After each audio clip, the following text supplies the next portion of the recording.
Okay, what's up mga ka-rides? Welcome back to the channel. So ito yung bago nating project ngayon, Honda TMX 125. Okay, so start na natin yan. 3, 2, 1.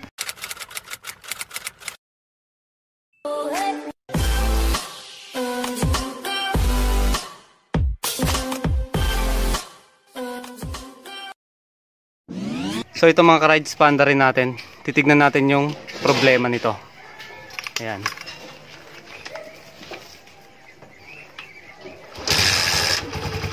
So, ayan. Hintayin lang natin 1 minute.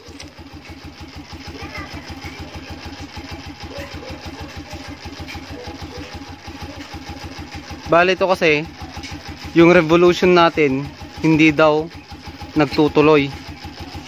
So, umaandar siya pag naka-minor. Then once na pinigan na natin yung revolution, mamamatay na siya. Ayan. So, ayan. So, ito, revolution na natin. Dahan-dahan lang. Ayan o. Namatay ka agad. Konting pihit pa lang. Kasi isa pa. Andarin natin. So, mandar. Pihitin ulit natin. Tignan nyo yung kamay ko. Ayan o. So, ganun yung naging problema nito. Ngayon, ang gagawin natin, bubuksan natin tong carb natin.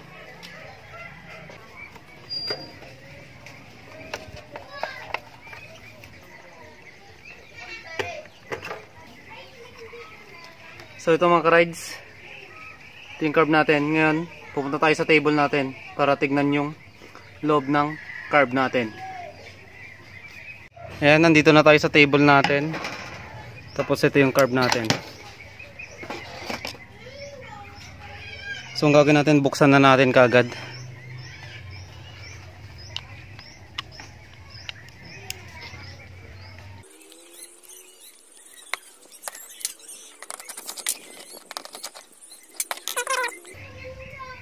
Uy, grabe oh.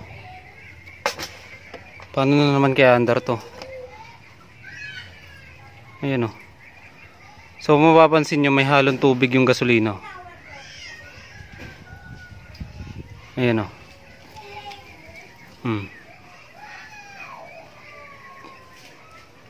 Tubig at ayan, clay. Ilocano, bunton. Wala na naman ito. Ayan, putik. Ayan siya.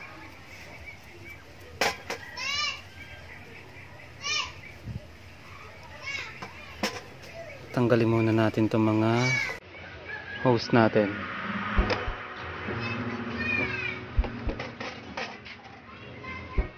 So ang gawin natin, linisan lang natin to.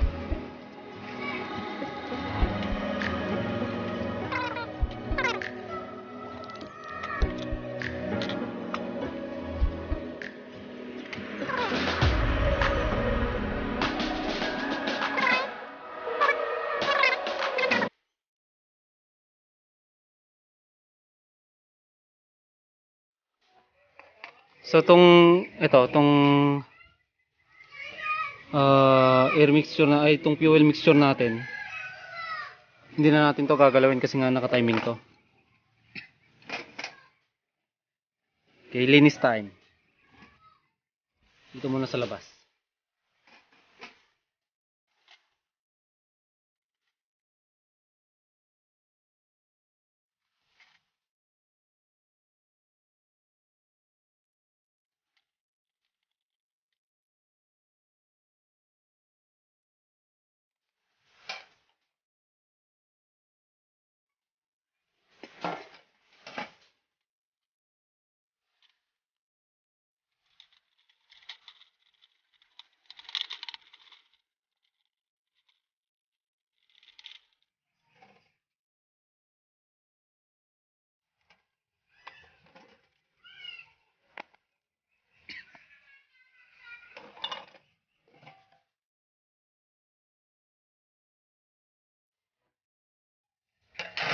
So ngayon ito, pati na rin itong mga jettings natin, at magbubugaan na tayo.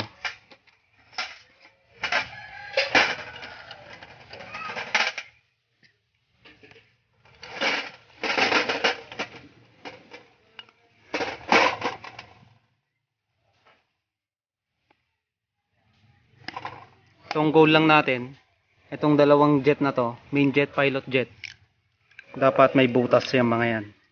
Pag walang butas, ayan, hindi talaga gagana ang silinyador natin or yung throttle natin.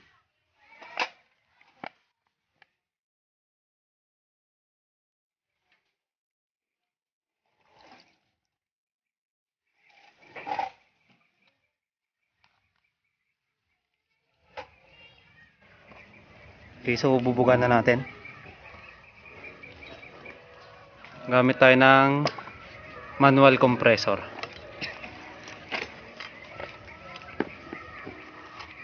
Okay, so testing. Ayan. So dapat malakas. Tsaka binibigla dapat. Okay, so dito, ang gagawin nyo, lahat na makita nyong butas, bubugan nyo. Okay, so lahat.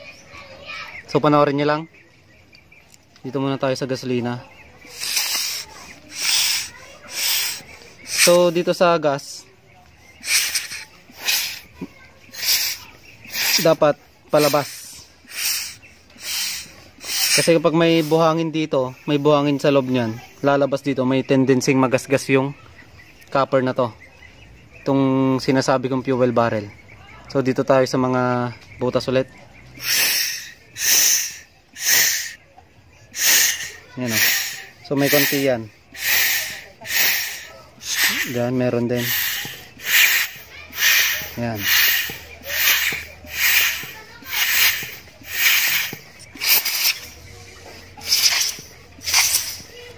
Okay, dito.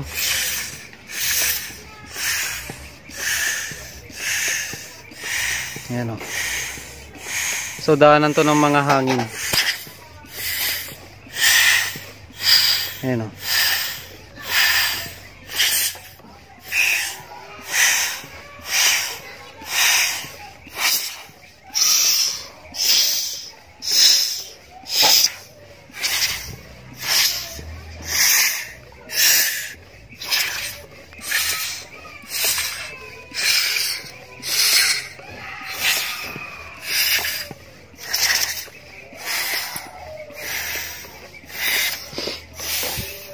So okay na yan.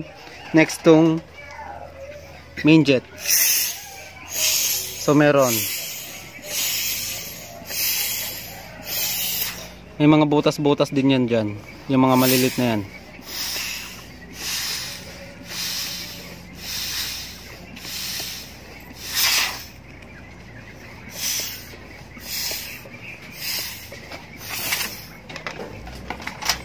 Pilot jet. Ayan o, meron siya. So, ganon pag good.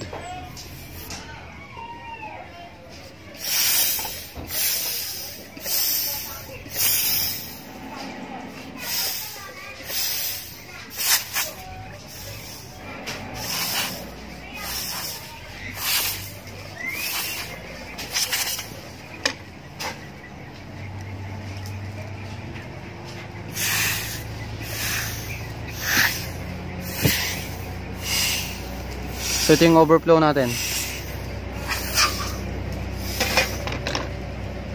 So dahan-dahan lang dito sa ating float valve, dapat dahan-dahan lang yan.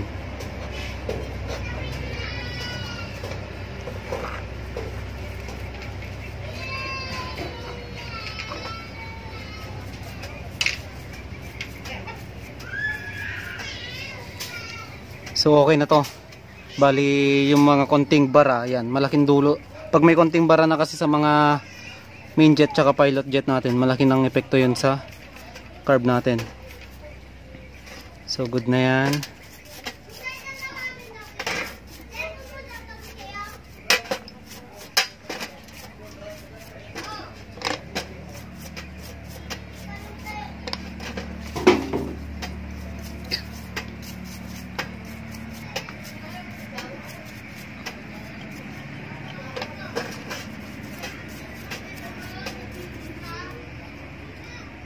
Patuyin lang natin.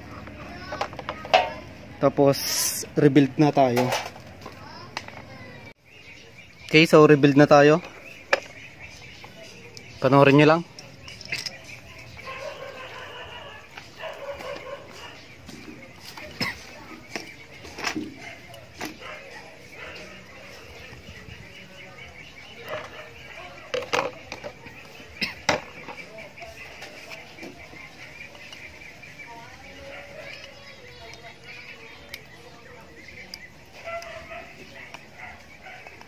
So pag gumagamit kayo ng tools, dapat malinis para hindi mabarahan yung mga butas.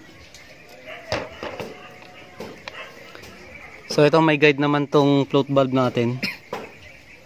Ayun o, hindi na siya mahulog kapag.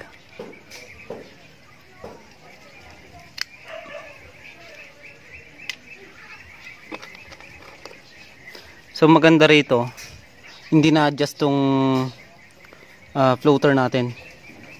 Pag nag-overflow yan, matik na yung float valve lang natin.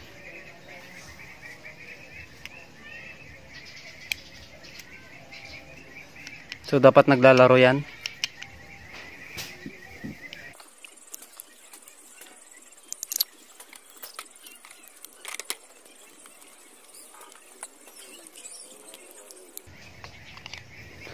So pag naghihigpit kayo, dapat unang hinihigpitan tong nag-iisang tornilyo dito. Kasi pag ginunan nyo tong dalawa na to, tapos sinunod nyo na yan, may tendency ma-lost thread.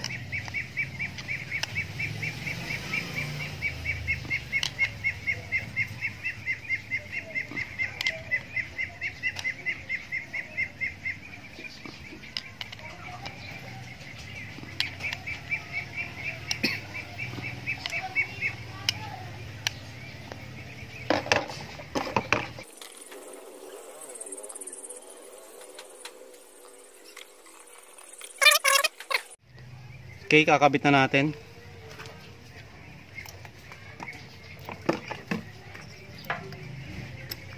So may guide din to.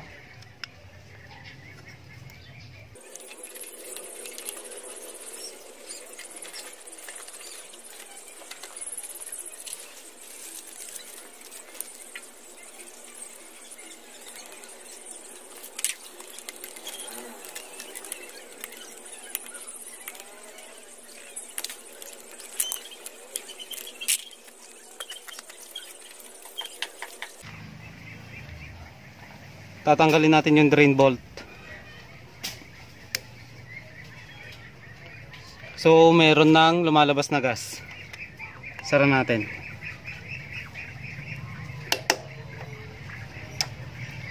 Okay, live na live. Ngayon paandarin na natin to. So walang daya. Okay, ayan, paandarin natin. Dapat hindi tayo nandaraya.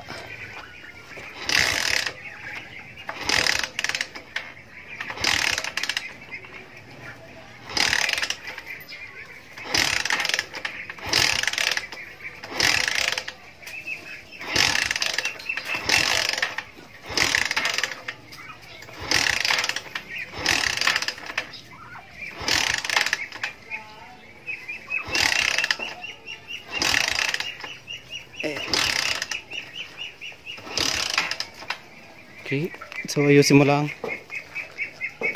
Ayusin mo testan na.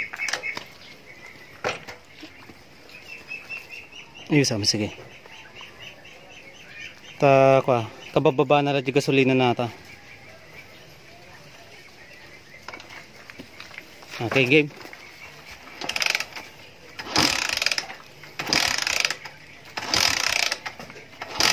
Sigag video. Inchok mon? Sige, sa lang.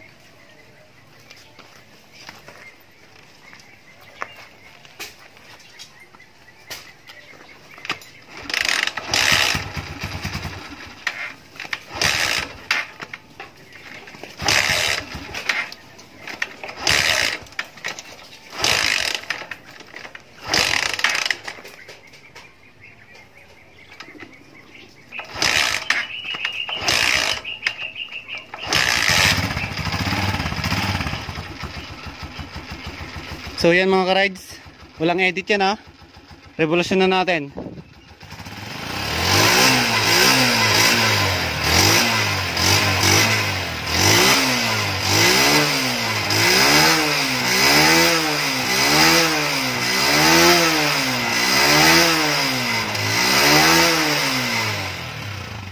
So ano masasabi nyo mga ka-rides? Ayan, ulitin natin. Dito tayo sa RPM niya para maniwala kayong maandar to. Ayan, dyan lang.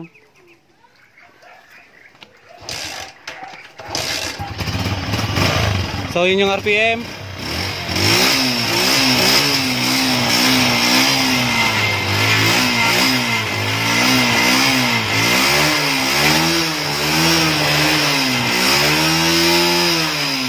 So yan mga ka-rides, umabot pa tayo ng 10,000 RPM. Mababa yung minor nya. Adjust natin dito. Mababa yung minor. Yan. So yan mga ka-rides, okay na yung motor natin. Yan, nakafix na rin tayo sa 1,000 RPM. Okay. So kung nagustuhan yung video natin, please like, comment, share. At syempre mag-subscribe na rin kayo sa ating channel. Okay, so hanggang dito na lang tayo at dadako na tayo sa mga shoutouts.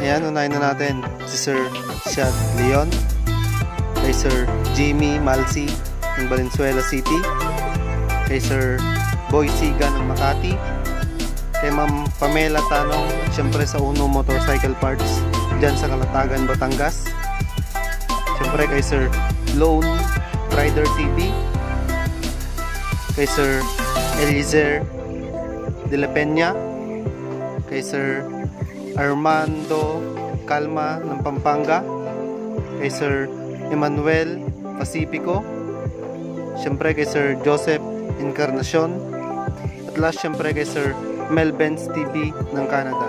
So yan mga ka-rides, maraming salamat sa inyo lahat. Salamat sa support at tiwalang binibigay niyo sa ating channel. Ayan. So sana patuloy lang kayong sumubaybay, supportahan ang ating channel. Siyempre wag nyo na rin kalimutan na i-follow yung Facebook page natin. Ayan. So LJ Rides then. So yan, follow nyo. Yan, malapit na rin tayo mag 50,000 subscribers. At pag umabot na tayo doon, papag-giveaway items na tayo. Okay mga ka-rides, ingat kayo. Kita-kits sa susunod vlog. I'm out. Peace.